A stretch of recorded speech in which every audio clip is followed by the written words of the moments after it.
Hello everyone, welcome to my channel. My name is Ashlyn and I am a Latin dancer, a heels dancer, a burlesque dancer, and also a yoga instructor. I love all things movement. I love all things women's empowerment, wellness. Literally could spend my entire life talking about all of these things.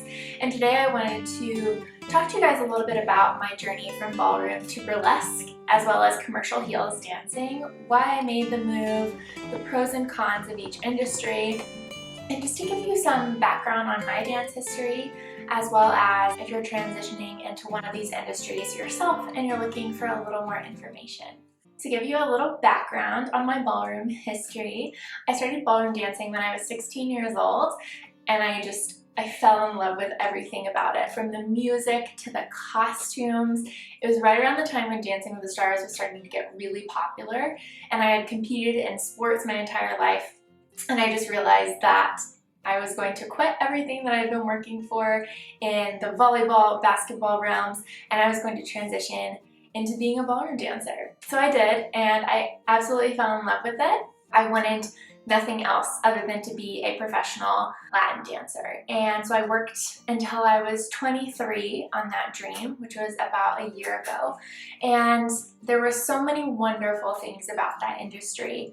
There are also so many things that pushed me out of that industry. I will give you guys a full ballroom background video eventually, but for the sake of time in this video and getting to the burlesque side of things, I'll just give you kind of the key reasons why I stopped dancing ballroom.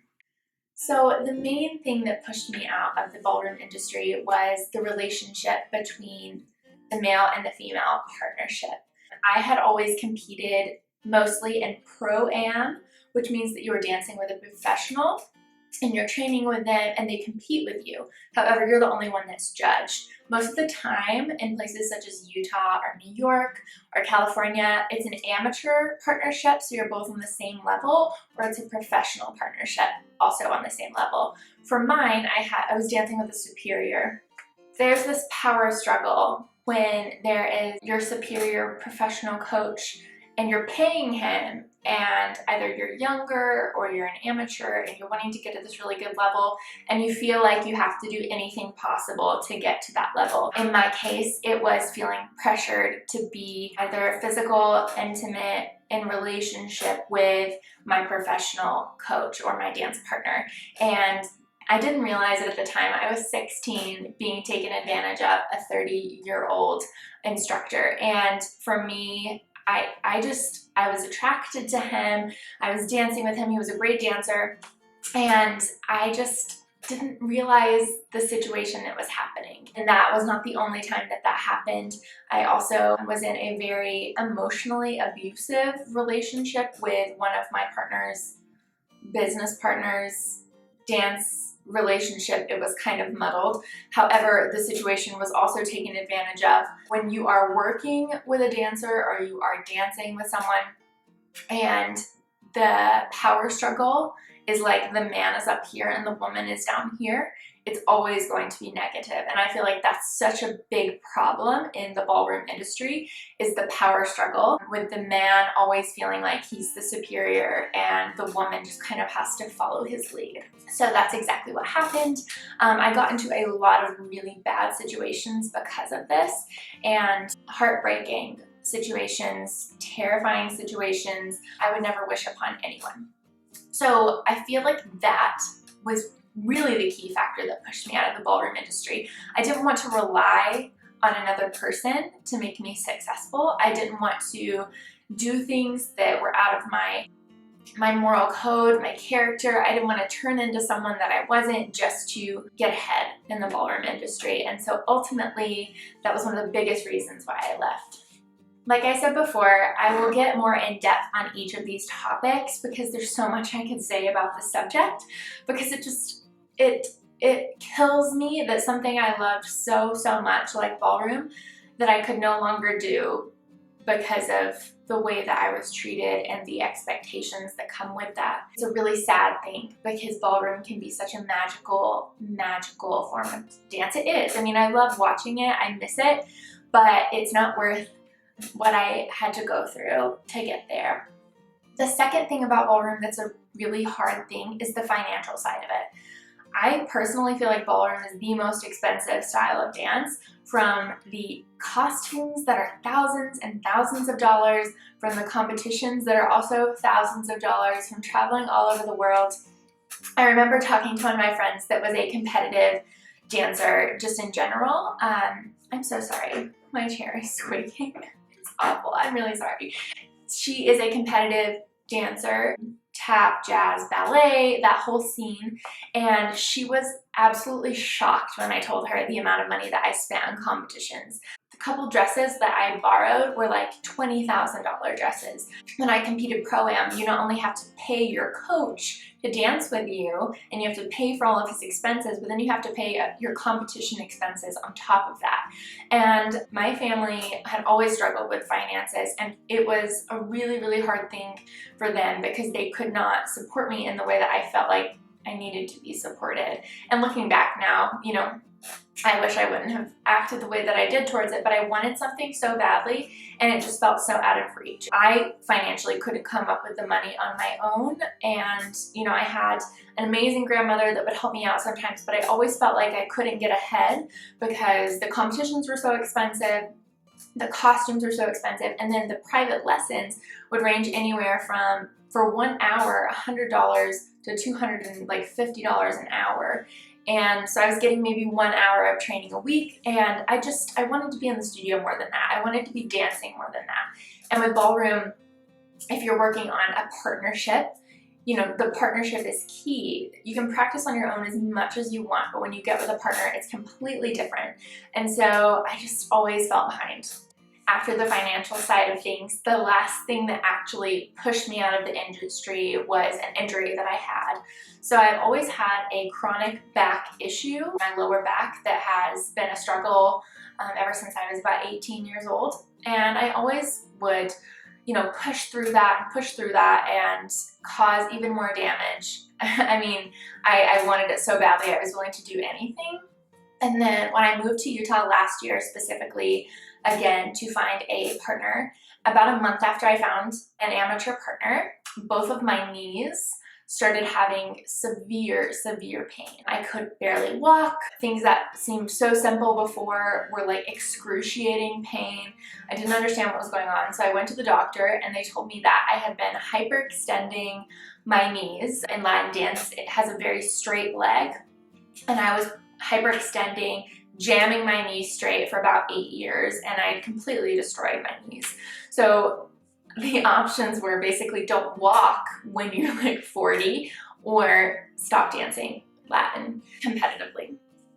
And for me, you know, I was heartbroken because I had worked my entire life for this career that was now over. Like it was absolutely gut-wrenching, and it took me a while to get over it. But during that time, I did a lot of soul searching. I did a lot of trying to understand, like, okay, what was next? How do I move past this? And so a couple months after completely taking time off from dance, which I had never done since I started, I was really ready to get back into the studio, but I knew that something was going to have to change. So I signed up for a burlesque class at Millennium in Salt Lake City. And I was just like, this sounds really fun. I love the movie Burlesque. Let's try it out, right? So I went into the class, and the teacher was Winter Rose. And as she started talking about her dance background, I learned that she was actually a Latin dancer. She had also left the dance community for different reasons than I had, but ultimately similar reasons. Realizing that she had transitioned to this style of dance was very cool. And her movements that she taught were very similar, similar body actions to what I had done in ballroom. And her style of burlesque was a little bit different. So instead of the strip aspect of burlesque, she did floor work, you know, anything on the floor. She kind of switched that out to make it more of a class environment. And oh my gosh, I fell head over heels in love. Like it was completely instantaneous. She did the song Ain't No Other Man by Christina Aguilera, and it's so powerful and sexy, and I just felt so good about myself for the first time in a really long time. I was barefoot, I couldn't put my heels on yet because of my knee injury, and I was living my best life. After that, I started taking her burlesque class every single week. I also started taking the heels class that was on Monday nights because I knew that they were somewhat similar. Burlesque was a bit more like slow, really focused on a character. It was very sensual. And then heels was a little bit more powerful. A lot of times danced to like hip hop, pop music, but it was still a similar environment. And I started taking that class in TAO now, and it also, I fell in love with it. However, at the time, it was a little bit hard for me, and so I found Body Confidence, which was a beginner level heels class that Tia also taught, and I started taking that and also fell in love because the environment, the community, the way that you felt after leaving the class, it was like nothing I'd ever experienced. I never felt that kind of positivity and support in a ballroom studio ever. The ballroom community is so competitive, and I always felt like I never belonged. And one burlesque class, one body confidence class, I just instantly felt like I had found my people, my community, and my passion. I think something that needs to be distinguished in the burlesque side of things is something that Winter always would say at the beginning of her burlesque classes and this little meditation that she does, and that is that, you know, there's a difference between the sexuality, this outward portrayal of sexuality, versus the sensuality, this internal experience. And that's exactly what I felt when I was dancing burlesque. I didn't feel like I was trying to put myself out there to get attention. I felt like I was doing it for me. I was doing it for the feeling, the confidence that it gave me, how it made me feel really good in my body. That's what I was doing it for. And I feel like that can be really hard for some people to understand. And especially, you know, family and friends that were like, why are you rolling around humping the floor? And I was just like, I love it. It's indescribable unless you go to a class. I think as women, we're taught not to feel sensual or sexy, and I think that's so wrong because I feel like it leads to a lot of confidence issues. I feel like it leads us to believe that, you know, our bodies are something negative and they're not for us. And I feel like, to me, that's such a wrong way to teach women about these beautiful sacred bodies that we live in. And it makes us feel like that we have to all be a certain way or look a certain way, and that's so wrong. And so when I went to these burlesque classes and these heels classes, I was taught this version of me is beautiful and sacred and magical. And, you know, I couldn't believe that all this time I'd been trained to think something else. And I started seeing other people that way as well, and it just is a snowball effect into how you see yourself and how you see the world, and that's really, really special. Like I said before, the community aspect of these classes over the competitive aspect is something that I will always, always bring into my classes, no matter if I'm teaching a Latin class, which I still dance Latin. I love it. I just don't need a partner.